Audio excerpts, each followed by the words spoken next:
আসসালামু আলাইকুম। আশা করি আপনি ভালো আছেন। আজকের ভিডিওতে আমরা কথা বলবো আপনি কিভাবে বাসায় বসে কোনো কোচিং সেন্টার ছাড়াই আইএলটিএস এ ব্যান্ড 7 নিয়ে আসতে পারবেন। তো এই ভিডিওটাকে আমি মোট 5টা ধাপে ভাগ করে নিয়েছি।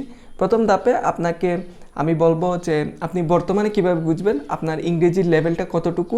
দ্বিতীয় হচ্ছে আপনার যদি ইংরেজির লেভেল ভালো না হয় তাহলে হচ্ছে আপনি কিভাবে আপনার ইংলিশটাকে ইমপ্রুভ করবেন। থার্ড স্টেপে হচ্ছে আপনি আইএলটিএস এর জন্য কিভাবে প্রিপারেশন নেবেন। ফোর্থ স্টেপে হচ্ছে আপনাকে আমি কিছু রিসোর্সেস বলে দিব অ্যান্ড লাস্টলি হচ্ছে আপনাকে 4টা মডিউলের ডিটেলস একটা প্ল্যান শেয়ার করে দিব কীভাবে আপনি পড়তে পারবেন। তো এই ভিডিওটা অনেক এক্সাইটিং হতে চলেছে। আপনি যদি আমাদের চ্যানেলে নতুন হয়ে থাকেন তাহলে এই চ্যানেলটাকে সাবস্ক্রাইব করে দেন এবং এই ভিডিওতে একটা লাইক দিয়ে দেন। তো চলেন শুরু করা যাক আজকের এই ভিডিওটা। প্রথমেই আমরা কথা বলবো বর্তমানে আপনি কিভাবে বুঝবেন আপনার ইংরেজির লেভেল কতটুকু। এটা বোঝা কেন জরুরি? কারণ আইএলটিএস এক্সামে আপনাকে কি করে, আইএলটিএস এক্সামে মূলত আপনার ইংরেজিটাকে টেস্ট করে। আপনি বাইরে কোথাও ইংলিশ স্পিকিং একটা কান্ট্রিতে আপনি পড়তে যাবেন বা ওয়ার্ক করতে যাবেন, তো এই ক্ষেত্রে আপনার ইংরেজির যোগ্যতাটা আছে নাকি নাই, আপনি ইংরেজি পারেন নাকি না, সেটাই ওরা বুঝতে চায়। বুঝার জন্য আইএলটিএস টেস্টটা নেয়। তো আপনার আপনি ইংরেজি পারেন নাকি না সেইটা কি আইএলটিএস দিয়ে বুঝতে হবে? ডেফিনেটলি না। আপনার আরও অনেক ওয়ে আছে, আপনি নিজে থেকে বুঝতে পারেন। আবার আরও অনেক ধরনের ফ্রি টেস্ট আছে, সেইগুলো দিয়ে হচ্ছে আপনি বুঝতে পারবেন যে আপনার বর্তমান লেভেল কতটুকু। তো আমি এই ভিডিওতে একটা রিসোর্সেস শেয়ার করতেছি, সেটা হচ্ছে ক্যামব্রিজ ইংলিশ। ওই যে আইএলটিএসের যারা কোয়েশ্চন অথরিটি আছে, কোয়েশ্চন তৈরি করে, সো ওই অথরিটিটার নাম হচ্ছে ক্যামব্রিজ ইংলিশ। সো ক্যামব্রিজ ইংলিশের পক্ষ থেকে আইএলটিএস এক্সামটা মূলত কন্ডাক্ট করা হয়। তো ওদেরই একটা টেস্ট আছে যেখানে আপনি আপনার নিজের বর্তমান লেভেলটা ফ্রিতেই যাচাই করতে পারবেন। ওই টেস্টটা আপনি কীভাবে পাবেন? ওই টেস্টটা পাওয়ার জন্য আপনি Cambridge English test your English লিখে যদি আপনি গুগলে সার্চ করেন তাহলে প্রথমেই আপনার ওয়েবসাইটে চলে আসবে। সেই ওয়েবসাইটে যে আপনি হচ্ছে একটা টেস্ট দেওয়ার মাধ্যমে আপনি বুঝতে পারবেন যে আপনার বর্তমান লেভেল কতটুকু। তো ওইখানে মূলত 25টা কোয়েশ্চন থাকে। সো 25টার মধ্যে আপনার যদি 20-এর কাছাকাছি থাকে তাহলে ধরে নেবেন আপনি সেফ। আপনি যদি আইএলটিএস এক্সাম দেন তাহলে আপনি 7 পেয়ে যাবেন। আর যদি আপনার 20-এর থেকে কম থাকে সো তাহলে হচ্ছে আপনাকে আপনার ইংলিশ নিয়ে কাজ করতে হবে। আর হচ্ছে একজনের ধরে নেন 18 আছে, সো 20-এর মধ্যে 25-এর মধ্যে 18 পাইছে, তার হয়তো বা খুব কম সময় লাগবে ব্যান্ড 7-এ চলে যাইতে। আর যার হচ্ছে 20-এর মধ্যে 25-এর মধ্যে হচ্ছে ধরে নেন মাত্র 60টা কারেক্ট হয়েছে, তাইলে হচ্ছে তার বেশি সময় লাগবে ইংরেজিটাকে ইমপ্রুভ করার জন্য। এখন হচ্ছে আপনি বুঝে গেলেন আপনার বর্তমান লেভেলটা কতটুকু। আপনার যদি লেভেল ভালো হয়ে থাকে তাহলে হচ্ছে আপনার ইংরেজি নিয়ে কাজ করার দরকার নেই, আপনি ডিরেক্টলি আইএলটিএস প্রিপারেশনে চলে যান। আর যদি হচ্ছে আপনার ইংরেজির অবস্থাটা খুব একটা ভালো না হয় তাহলে কিভাবে ইমপ্রুভ করবেন সেটা নিয়ে এখনই কথা বলবো। আর যাদের ইংরেজি ভালো তারা হচ্ছে এই পোর্শনটুকু স্কিপ করে আইএলটিএস প্রিপারেশনে চলে যান। আমাদের ভিডিওর নিচে টাইম স্পেন্ড দেওয়া থাকবে, সো আপনি এই পার্টটা স্কিপ করতে পারেন যদি আপনার বেসিক ইংলিশ ভালো হয়ে থাকে। এখন যদি আপনার বেসিক ইংলিশের সমস্যা থাকে তাহলে অবশ্যই আপনাকে বেসিক ইংলিশ নিয়ে কাজ করতে হবে। কিভাবে কাজ করবেন? বেসিক ইংলিশের জন্য আসলে আহামরি খুব বেশি জিনিস জানা লাগে না। খুবই অল্প কয়েকটা টপিক আইএলটিএসের জন্য পড়লে সেগুলো খুব ভালো করে অ্যাপ্লাই করতে পারলে আপনি আইএলটিএসে ভালো করতে পারবেন। সেই টপিকগুলো কী কী? প্রথমতই আসবে আপনার টেন্স। আপনি টেন্স খুব ভালো করে পারতে হবে। তারপরে হচ্ছে টেন্সের অ্যাক্টিভ ভয়েস, প্যাসিভ ভয়েস দুইটাই আপনাকে পারতে হবে। আপনি অ্যাক্টিভে পারবেন, প্যাসিভে পারবেন, দেন হচ্ছে খুবই ভালো। তারপরে হচ্ছে আপনাকে আরেকটা টপিক শিখতে হবে, থার্ড একটা টপিক, সেটা হচ্ছে সিম্পল কমপ্লেক্স কম্পাউন্ড। এই ধরনের সেন্টেন্সগুলো সম্পর্কে আপনাকে খুব ভালো করে জানতে হবে। এই জিনিসগুলো যদি আপনি জেনে যান তাহলে হচ্ছে আপনি আইএলটিএসের জন্য রেডি হয়ে যাবেন এবং আপনি যদি আইএলটিএস এক্সাম দেন আপনি ভালো স্কোর করতে পারবেন। শুধুমাত্র এইগুলো না, তার পাশাপাশি আপনার আরও যেই টপিকগুলো জানা লাগে সেইগুলো হচ্ছে আপনি নিজে থেকেই জেনে নেবেন। বাট এই 3টা টপিক হচ্ছে মাস্ট। এই 3টা টপিক না জানলে আপনি হচ্ছে আইএলটিএসে কোনোভাবেই ভালো করতে পারবেন না। তো এই 3টা টপিক আপনি কীভাবে শিখবেন? আপনি ইউটিউবে সার্চ দিয়ে শিখতে পারেন, আপনি বই কিনে শিখতে পারেন, আপনি চ্যাটজিপিটি ইউজ করতে পারেন। চ্যাটজিপিটিও আপনাকে অনেক কিছু শিখিয়ে দিতে পারবে। অ্যান্ড লাস্টলি হচ্ছে আপনি যদি একটা গাইডেড এনভায়রনমেন্টে থেকে মাত্র 1 মাসে এই টপিকগুলা ভালোভাবে শিখতে চান তাহলে হচ্ছে আপনি আমাদের কোর্সে আসতে পারেন। আমাদের কোর্সে জয়েন হওয়ার জন্য স্ক্রিনে দেওয়া হোয়াটসঅ্যাপ নাম্বারে আপনি যোগাযোগ করতে পারেন। এখন আমাদের মূল কথাবার্তায় চলে আসি, আপনি আইএলটিএসের প্রিপারেশন কীভাবে নেবেন। আপনার যদি বেসিক ইংলিশ ভালো থাকে, ট্রাস্ট মি, আপনি আইএলটিএসে ভালো স্কোর করা আপনার জন্য খুবই ইজি। বাট আপনার যদি বেসিক ইংলিশ খারাপ থাকে আপনার আইএলটিএসে ভালো করা অলমোস্ট ইম্পসিবল। ভালো স্কোর বলতে আপনি 6.57 এইরকম স্কোর নিয়ে আসবেন, বাট আপনার বেসিক ইংলিশ ভালো না, এটা অলমোস্ট ইম্পসিবল। সো আপনি হচ্ছে এখন আপনার বেসিক ইংলিশ ভালো, এখন আপনি আইএলসের জন্য প্রিপারেশন কীভাবে নেবেন, আমি কয়েকটা স্টেপে এই জিনিসটা বলবো। প্রথমতই হচ্ছে আপনাকে কি করতে হবে, আইএলসের প্রিপারেশনের জন্য আইএলসের বইগুলো কিনতে হবে। আইএলসের বইগুলো হচ্ছে কেমব্রিজ আইএলসের 10 থেকে 19। এই বইগুলাতে কি দেওয়া থাকে, এই বইগুলাতে কিছু স্যাম্পল কোয়েশ্চেন দেওয়া থাকে। এইগুলা কোনো দিনও আইএলস এক্সামে হুবহু কমন আসবে না, বাট আপনি আইএলস এক্সামটা কীরকম হয় আইএলসের টেস্ট ফরম্যাট বোঝার জন্য এই বইগুলা কিনবেন। এই বইগুলা কেনার পরে প্রথম কাজ হচ্ছে আপনি বইগুলা কিনলেন, তারপরে যে কোনো একটা বই নেবেন। আচ্ছা, বই কোনগুলা কিনবেন, বই হচ্ছে কেমব্রিজের 10 থেকে 19, বর্তমান হচ্ছে লেটেস্ট 19। আপনি যখন এক্সাম দিবেন আপনার সময় যেই লেটেস্ট ভার্সনটা থাকবে ওই রকম বই কিনে নেবেন। আপনি হচ্ছে ধরে নেন অনেক বছর পরে এই ভিডিওটা দেখতেছেন, তো আপনার চাইলে লেটেস্ট 8টা বা 10টা বই আপনি কিনে নিতে পারেন। দেন হচ্ছে আপনি ওই বইগুলা থেকে আপনি প্রিপারেশন নেবেন।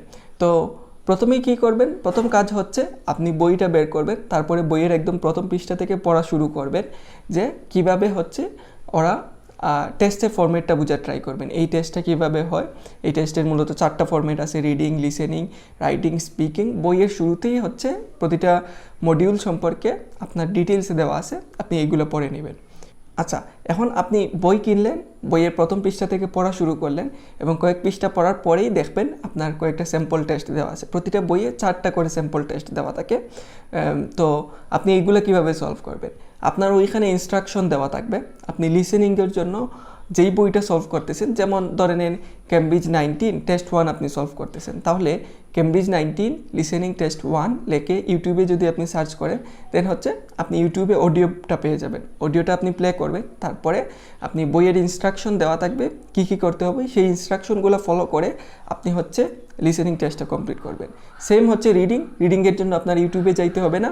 রিডিং, রাইটিং এগুলো হচ্ছে আপনার বইতে যাই দেওয়া আছে ওইগুলোর উপর ভিত্তি করেই আপনি টাস্কগুলো কমপ্লিট করেন। অ্যান্ড লাস্টলি হচ্ছে আপনি স্পিকিং হচ্ছে আপনি নিজে নিজেও প্র্যাকটিস করতে পারেন, অথবা নিজে প্র্যাকটিস কীভাবে করবেন, আপনি হচ্ছে নিজের ভয়েসটা নিজে রেকর্ড করবেন, নিজেকে কোয়েশ্চেন করবেন, নিজেই অ্যান্সার করবেন, তারপরে শুনবেন যে আপনি কোথায় ভুল করতেছেন। অথবা আপনি কোনো একজন পার্টনার, আপনার স্পিকিং পার্টনার নিয়ে নেবেন, তার সাথে সে আপনাকে প্রশ্ন করবে, আপনি উত্তর দিবেন। আর সে যদি স্পিকিংয়ে ভালো হয়ে থাকে তাহলে সে আপনাকে ফিডব্যাক দিতে পারবে কীভাবে আপনি আরও ইমপ্রুভ করতে পারবেন। তো এইভাবে হচ্ছে আপনি 4টা মডিউলেরই প্র্যাকটিস করবেন। আর রাইটিংয়ের হচ্ছে স্যাম্পল আনসার বা রিডিং, লিসেনিংয়ের ওইগুলার লাস্টের দিকে, বইয়ের শেষের দিকে আপনি আনসারগুলো পেয়ে যাবেন। তো এটা হচ্ছে আপনি বইটা কীভাবে পড়বেন। এখন যেই জিনিসটা মূলত সবচেয়ে বেশি ইম্পর্টেন্ট, বই থেকে কোনো কোয়েশ্চেন কমন আসে না, তাহলে এই বইটা কেন পড়বেন? এই বই পড়লে আপনি কোয়েশ্চেনের প্যাটার্নগুলো জানতে পারবেন। তার পাশাপাশি আপনি আইএলসে ভালো করার জন্য আপনার ভোকাবুলারি অবশ্যই লাগবে। আপনি এই যে টেস্টটা দিলেন, আপনি ধরে নিন একটা টেস্ট কমপ্লিট করলেন, রিডিং, লিসেনিং, রাইটিং, স্পিকিং এগুলো হচ্ছে সবগুলো কমপ্লিট করলেন। তারপরে আপনার যেই ভোকাবুলারিগুলো আপনার কাছে ইম্পর্টেন্ট মনে হইবে সেইগুলো আপনি নোট করে রাখবেন এবং সেইগুলো ডেইলি রিভিশন দিবেন আইএলস এক্সাম দেওয়ার আগ পর্যন্ত। তো এইগুলো হচ্ছে আমার মোটামুটি আপনি বই কীভাবে কিনবেন, বই কেনার পরে পড়াশোনা কীভাবে শুরু করবেন। অ্যান্ড লাস্টলি হচ্ছে আরেকটা সবচেয়ে ইম্পর্টেন্ট টিপস, সেটা হচ্ছে আপনি আইএলস এক্সাম যেহেতু দিবেন, আপনি সব কিছু আপনার এনভায়রনমেন্টকে ইংরেজিতে কনভার্ট করে ফেলেন। কীভাবে করবেন, ধরে নেন আপনি ইউটিউবে বিভিন্ন ধরনের ভিডিও দেখেন, আপনি এন্টারটেইনমেন্ট যেই ধরনের ভিডিওই দেখেন না কেন, সেই ভিডিওগুলো ধরে নিচ্ছি আপনি হচ্ছে ব্লগ দেখেন, সো আপনি বাংলা ব্লগ না দেখে আপনি ইংরেজি ব্লগ দেখবেন, আপনি বাংলা টিউটোরিয়াল না দেখে ইংরেজি টিউটোরিয়াল দেখবেন। এতে করে আপনার লিসেনিং পাওয়ারটা বাড়বে এবং আপনার ইংরেজিতে থিঙ্কিং করতে অনেক বেশি হেল্প হবে। এই জিনিসটা আইএলসে আপনাকে অনেক বেশি হেল্প করবে। অ্যান্ড ফাইনালি আইএলসের প্রিপারেশন নিতে আপনাকে সবচেয়ে বেশি যেই জিনিসটা হেল্প করবে সেটা হচ্ছে চ্যাটজিপিটি। আপনি চ্যাটজিপিটি যত ইফিশিয়েন্টলি ইউজ করতে পারবেন, যত ইফেক্টিভলি ইউজ করতে পারবেন, আপনার আইএলসে ভালো করার সম্ভাবনা তত বেশি থাকবে। আপনি চ্যাটজিপিটিকে আপনার যেই জিনিসের কনফিউশন আছে সেইগুলাই আপনি চ্যাটজিপিটিকে বলে দেন, চ্যাটজিপিটি আপনাকে অনেক হেল্প করবে। অ্যান্ড চ্যাটজিপিটি অনেক ক্ষেত্রে আমি দেখছি যেই যে টিপসগুলো আমি দিতাম হয়তো আমার স্টুডেন্টদেরকে 3 বছর পড়ানোর অভিজ্ঞতা থেকে, তার থেকেও ভালো টিপস অনেক সময় দেয়। ইভেন আমি অনেক সময় অনেক কিছু না জানলে আমি চ্যাটজিপিটিকে আস্ক করি, চ্যাটজিপিটি অনেক সুন্দরভাবে আমাকে বুঝাই দেয়। সো চ্যাটজিপিটি আপনাকে অবশ্যই ইউজ করতে পারতে হবে, এইটাকে একটা টুল হিসাবে ব্যবহার করবেন। আপনি হচ্ছে এইটা থেকে বিভিন্ন এক্সপ্লেনেশন যা দরকার আপনি সব কিছু পেয়ে যাবেন। তো এটা হচ্ছে আপনার জন্য অনেক বড় একটা সুপার পাওয়ার হয়ে যাবে। আপনি যদি ঠিকভাবে ইউজ করতে পারেন অবশ্যই আপনি আইএলসে ভালো একটা স্কোর করতে পারবেন। এখন হচ্ছে আমি কিছু রিসোর্সেস শেয়ার করব যেগুলো ফলো করলে আপনি আইএলসে অবশ্যই ভালো করতে পারবেন। প্রথমত বইয়ের নাম তো আমি বলে দিছি, আপনি যেই দিন এক্সাম দিবেন সেই দিন থেকে লেটেস্ট 8টা থেকে 10টা বই আপনি কিনে নেন। যেমন বর্তমানে হচ্ছে আপনি 10 থেকে 19 আপনি কিনে নেন, এগুলো প্র্যাকটিস করেন, এগুলা থেকেই আপনি হচ্ছে এক্সামের ফরম্যাট সম্পর্কে খুব ভালো করে আইডিয়া হয়ে যাবে, দেন আপনি এক্সাম দিলে ভালো করতে পারবেন। প্রথমত বই কিনে নেবেন কেমব্রিজের 10 থেকে 19 বা আপনার লেটেস্ট যেইটা আসবে সেইটা আপনি কিনে নেবেন। তাছাড়া স্পিকিংয়ের জন্য আপনার মাকার সাইয়েন্সের বইটা পড়বেন, এই বইটা খুবই ভালো স্পিকিংয়ের জন্য। তারপরে হচ্ছে রাইটিংয়ের জন্য আইএলস জার্নালসের রাইটিং টাস্ক 1, রাইটিং টাস্ক 2 এইগুলো পড়বেন, এগুলো অনেক ভালো। অ্যান্ড এগুলোই হচ্ছে মোটামুটি বই। আর লিজের একটা রাইটিং টাস্ক 2 এর বই পাওয়া যায়, ওইটা আপনি পড়তে পারেন, এটাও আপনার অনেক বেশি কাজে আসবে। আর তাছাড়া কমন মিস্টেক নামে একটা বই আছে, সো এই বইটাও আপনার আইএলসের জন্য অনেক বেশি হেল্পফুল হবে। এই 5টা বই আপনি কিনে নেবেন, অ্যান্ড এইগুলো কেনার পরে আপনি প্র্যাকটিস করতে থাকবেন এই বইগুলো থেকে। তার পাশাপাশি আপনি যদি ইউটিউব চ্যানেল ফলো করতে চান, আমি মাত্র 2টা ইউটিউব চ্যানেলের নাম বলবো। এই 2টা চ্যানেলই আমার কাছে মনে হয় আইএলসের জন্য বেস্ট চ্যানেল। সো এইগুলো কী কী? আইএলস লিজ হচ্ছে আইএলসের জন্য one of the best channel, আপনি এই চ্যানেলটা ফলো করতে পারেন। তাছাড়া রাইটিংয়ের জন্য আইএলস আপ, এই 2টা চ্যানেল যদি আপনি ভালোভাবে ফলো করেন সেগুলো আপনাকে অনেক বেশি হেল্প করবে। আর তাছাড়া আরও অনেক চ্যানেলে অনেক ভালো ভালো ভিডিও কন্টেন্ট দেওয়া আছে, আপনি সেগুলো কীভাবে পাবেন? আপনার যেই টপিকের সমস্যা সেই টপিকের নাম লিখে সার্চ করবেন, তারপরে কয়েকটা ভিডিও আপনি 3-4 মিনিট দেখলে আপনি বুঝতে পারবেন কার পড়ানো স্টাইলটা কীরকম। তারপর যাকে আপনার ভালো লাগে তাকে আপনি ফলো করতে পারেন। But IELTS Liz, IELTS Up, এই 2টা চ্যানেল কেউই খারাপ বলতে পারবে না যারা আইএলসের এক্সাম দিবে, বা যারা অ্যাটলিস্ট বুঝে যে কোন চ্যানেলগুলো ভালো কোন চ্যানেলগুলো খারাপ, এগুলা কেউই খারাপ বলতে পারবে না। সো আপনি এই 2টা চ্যানেল অবশ্যই ফলো করতে পারবেন।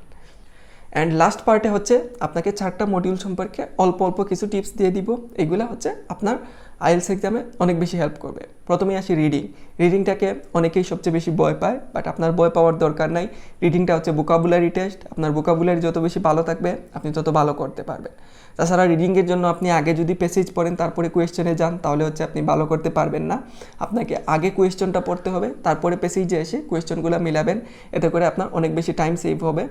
থার্ড হচ্ছে আপনি সিকুয়েন্সিয়ালি কোয়েশ্চেনগুলো আসে রিডিংয়ে, তো আপনার 1 নাম্বার প্রশ্ন ধরে নেন প্যাসেজের প্রথম দিকে পাবেন, ধরে নেন 13 নাম্বার প্রশ্ন হচ্ছে প্যাসেজের শেষের দিকে পাবেন।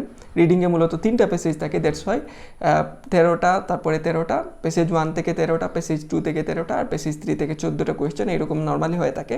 তো আপনার হচ্ছে প্যাসেজ 1-এর প্রথম দিকে হচ্ছে 1 নাম্বার কোয়েশ্চেনের আনসার পাবেন, লাস্টের দিকে হচ্ছে লাস্টের কোয়েশ্চেনের আনসার পাবেন। এইভাবে যদি ফলো করেন তাহলে আপনার অবশ্যই আইএলস রিডিংয়ে আপনি ভালো করতে পারবেন। তাছাড়া রিডিংয়ের জন্য মূল যেই জিনিসটা সবচেয়ে বেশি কাজে আসবে সেটা হচ্ছে আপনার রিডিং স্কিল অবশ্যই, তার পাশাপাশি ভোকাবুলারি। আপনি চাইলে ইংরেজি বই কিনে সেগুলো পড়তে পারেন, এতে আপনার রিডিং স্কিল ইমপ্রুভ হবে। তারপরে আসি লিসেনিংয়ে আপনার হচ্ছে লিসনিং স্কিল যত ভালো থাকবে তত আপনি হচ্ছে ভালো করতে পারবেন। আপনি লিসনিং স্কিল ইমপ্রুভ করার জন্য আপনি ইউটিউবে পডকাস্ট শুনতে পারেন। তাছাড়া আমি তো বলেই দিলাম যে আপনি ইংরেজিতে হচ্ছে যেই কন্টেন্টগুলোই দেখেন না কেন, আপনি যেই ধরনের লাইফস্টাইল লিড করেন সেই অনুযায়ী আপনি যেই কন্টেন্টগুলোই দেখতেছেন সেগুলো হচ্ছে ইংরেজিতে দেখা ট্রাই করেন, দেন হচ্ছে আপনার ইংলিশ লিসনিংটা অনেক ইমপ্রুভ হবে। তাছাড়া লিসনিং এক্সামে ভালো করার জন্য আপনাকে লিসনিংয়ে প্যানিক হওয়া যাবে না, আপনাকে সিরিয়ালি আনসার করতে হবে। ধরে নেন আপনার একটা আনসার মিস হয়ে গেছে, ওইটা আপনাকে বাদ দিয়ে দিতে হবে। যদি ওইটা নিয়ে আপনি চিন্তা করেন না এটা আমার কেন বাদ হইলো, তাইলে হচ্ছে আপনার বাকিগুলো মিস হয়ে যাবে। আপনি যদি কোনোভাবে 1-2টা মিস করে ফেলেন তাহলে হচ্ছে আপনি ওইগুলো নিয়ে আর চিন্তা করবেন না। কেন চিন্তা করবেন না? কারণ ওই অডিওটা আর 2বার প্লে হবে না। আপনার যেই রেকর্ডিংটা শোনাবে এটা মাত্র 1বার আপনাকে শোনাবে, তো আপনি 1বার শুনেই অ্যান্সার করতে হবে। তো আপনি যদি 2বার চিন্তা করেন না আমি পিছনের দিকে ফিরে আবার একটু লেখা ট্রাই করি, দেন আর এটা পসিবল না, আপনি আলটিমেটলি এক্সামে খারাপ করবেন। সো আপনার যেটা চলে গেছে ওইটা বাদ। অ্যান্ড লাস্টলি হচ্ছে প্রচুর প্র্যাকটিস করতে হবে লিসেনিংয়েও। সো এটা হচ্ছে লিসেনিংয়ের টিপস। তারপরে আসি রাইটিংয়ের জন্য সবচেয়ে বেশি যেই জিনিসটা কাজে আসবে সেটা হচ্ছে আপনি যেই জিনিসটা লিখছেন সেটা হচ্ছে চ্যাটজিপিটিকে দিয়ে ইভালুয়েট করান। কীভাবে ইভালুয়েট করবেন বা কীভাবে চ্যাটজিপিটি দিয়ে চেক করবেন সেটা রিলেটেড আমার একটা ভিডিও আছে। সো ভিডিওটা হচ্ছে আপনি আমার চ্যানেলে গেলে পেয়ে যাবেন, এবং ট্রাই করব যে আমার ভিডিওর এই যে 2 পাশে কোনো একটা পাশে হচ্ছে আমি দিয়ে দেওয়ার জন্য, সো দ্যাট আপনি এই ভিডিওটা দেখতে পারেন রাইটিংয়ে কীভাবে ইভালুয়েট করতে হয়। তারপরে হচ্ছে রাইটিংয়ে সবচেয়ে বেশি হেল্প করবে সেটা হচ্ছে আপনার রাইটিংয়ের প্রচুর স্যাম্পল আনসার পড়তে হবে। আপনার আগে প্রিভিয়াসলি যারা ভালো স্কোর করছে তাদের রাইটিংয়ের রাইটিংটা কীরকম ছিল সেটা আপনি গুগলে লিখে সার্চ করলে, আপনি যে ক্যামব্রিজ থেকে সলভ করতেছেন ওইটা লিখে সার্চ করলে অনেক স্যাম্পল আনসার পেয়ে যাবেন। অনেক ভালো ভালো আনসার পাওয়া যায়, ওইগুলো আপনি পড়লে হচ্ছে আপনি বুঝতে পারবেন আপনি নিজে কীভাবে আরও ইমপ্রুভ করতে পারবেন। লাস্টলি আসি হচ্ছে স্পিকিংয়ের জন্য মাত্র একটাই টিপস, সেটা হচ্ছে প্র্যাকটিস প্র্যাকটিস অ্যান্ড প্র্যাকটিস। আপনার প্র্যাকটিস ছাড়া স্পিকিংয়ে আর কোনো কিছুই নাই। ধরে নেন আমার স্পিকিং খুবই ভালো এখন, কিন্তু আমি যদি আগামী 1-2 বছর 3 বছর যদি আমি স্পিকিং কোনোভাবেই প্র্যাকটিস না করি, ইংলিশ স্পিকিং, তাহলে হচ্ছে আমার স্পিকিংয়ের ফ্লুয়েন্সি চলে যাবে। আমার স্পিকিং আজকে যেই লেভেলে আছে সেটা হচ্ছে সেম লেভেলে থাকবে না। Same goes for anyone else, আপনারও সেম। আপনি যদি আজকে খুবই ভালো স্পিকিং থাকে, আপনি যদি প্র্যাকটিস না করেন, 2-3 বছর পরে যে হচ্ছে আপনার স্পিকিংটা আর এরকম থাকবে না। তো আপনাকে স্পিকিংয়ে ভালো করার জন্য অবশ্যই প্র্যাকটিস করতে হবে। অ্যান্ড মাকার সাইলসের বইটা পড়বেন, ওইখান থেকে অনেক সময় কোয়েশ্চেন কমন চলে আসে। অ্যান্ড এতটুকুই ছিল আজকের ভিডিওটা কেমন লাগলো আমাদের কমেন্টে জানাবেন। আর যদি ভিডিওটা ভালো লেগে থাকে তাহলে হচ্ছে আপনি অবশ্যই আপনার ফ্রেন্ডদের সাথে শেয়ার করে দিবেন যারা হচ্ছে আইএলটিএস প্রিপারেশন নিতেছেন। এবং ভিডিওটাকে এতটুকু পর্যন্ত দেখে থাকলে আপনি হচ্ছে কমেন্টে একটু ডান লিখে দিবেন, সো দ্যাট আমি বুঝতে পারি যে আপনি ভিডিও এতটুকু পর্যন্ত আসতে পারছেন। সো আপনি ডান লিখে কমেন্ট করবেন। And thank you for watching this video. See you in the next one. Till then, take care. Tata. Allah Hafiz.